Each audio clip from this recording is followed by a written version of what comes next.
I am an education associate here at the Virginia Living Museum, which basically means I work for the education department. So anytime that a school group comes and visits us for a field trip, or we'll go and we'll take one of our programs out on the road, we'll take kids on big safari trips out canoeing or caving. So anything that deals with teaching children about nature, that's what I get to do. So I get to work with some of our animal ambassadors as well. So I get to take animals into the classroom so kids get an up close and personal interaction with some of our really cool wildlife.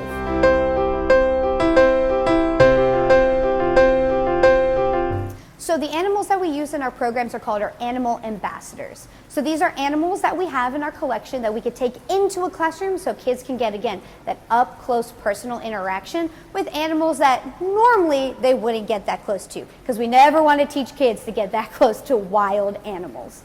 Most of the animals in our collection are deemed non-releasable, so they were injured in some way, shape, or form in the wild, and they can no longer survive on their own. So that gives us a really good chance to take care of these animals in a way that they would not have survived out in the wild, but then also give the opportunity to teach about them and give really strong conservation messages on how we can do really good things for the environment to help best protect these species. So we got a wide variety of animals, from birds like screech owls, kestrels, great horned owls, reptiles, turtles, snakes, alligators, amphibians, we've got fish. You name it, if it's native to Virginia, we pretty much have it here. So actually all of our name tags do put our favorites on there. So mine is the red-tailed hawk. So we do have a red-tailed hawk here in our collection. I love working with large birds of prey. They're just very impressive, regal, really cool animals. I love studying birds of prey in flight. I think the study of feathers and understanding how their wings work is very interesting to me. And then there's also just a lot of good conservation work. Especially with large birds of prey. There's a lot of good laws, there's a lot of good regulations that help protect them, and then there's a lot of things that we can even do to help protect them as well. Especially around here, we got a lot of ospreys, we got a lot of eagles, so keeping clean waterways, because their primary diet is fish, is essential for their habitats. But because we've done really good programs like that, we now have something like over 2,000 nesting pairs of eagles in this area, which is unheard of. Like, they're doing fantastically well. So for me, any large bird of prey, I could talk to you about it all day long. But I definitely like working with our red-tailed hawk. She's got a lot of personality and a lot of good stories to tell.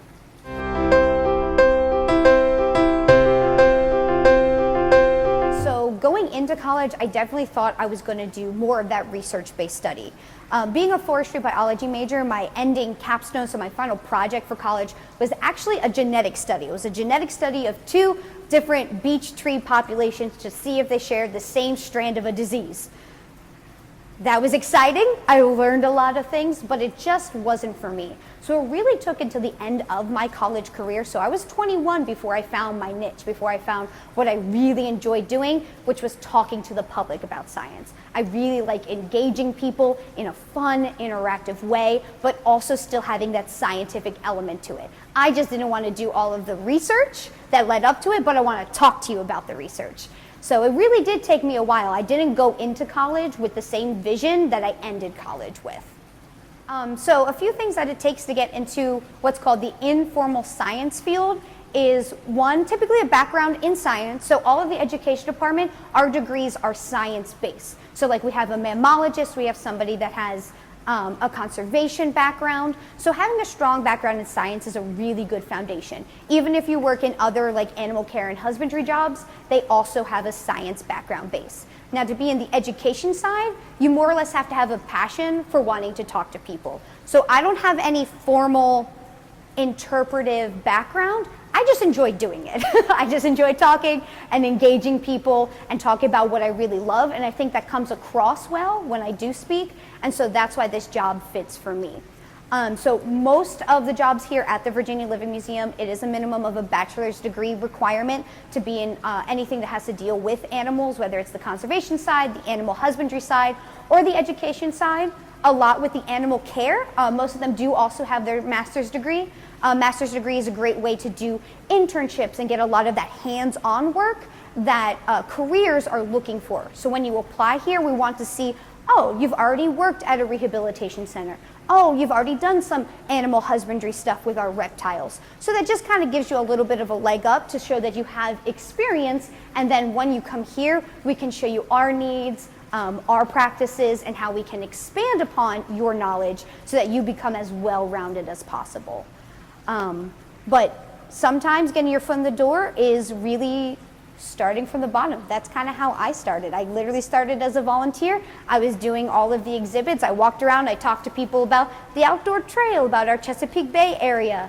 And then I talked to somebody in the education department. They hired me for our summer animal shows. So I got to start working with our animal ambassadors. I showed the education department that I was trustworthy with our animals, which then led me to the full-time position because I already had my foot in the door showing them my skills and my abilities for the job presented to me. So it really is a lot about experience, and it's a lot about finding your niche. Really, it's okay if you're 18 and you're going into college and you don't know what you're going to do. Like, it will fall into place. It just might take a little bit of time in order to do so. Well, thank you for having me today. Please come and join us at the Virginia Living Museum any day of the week.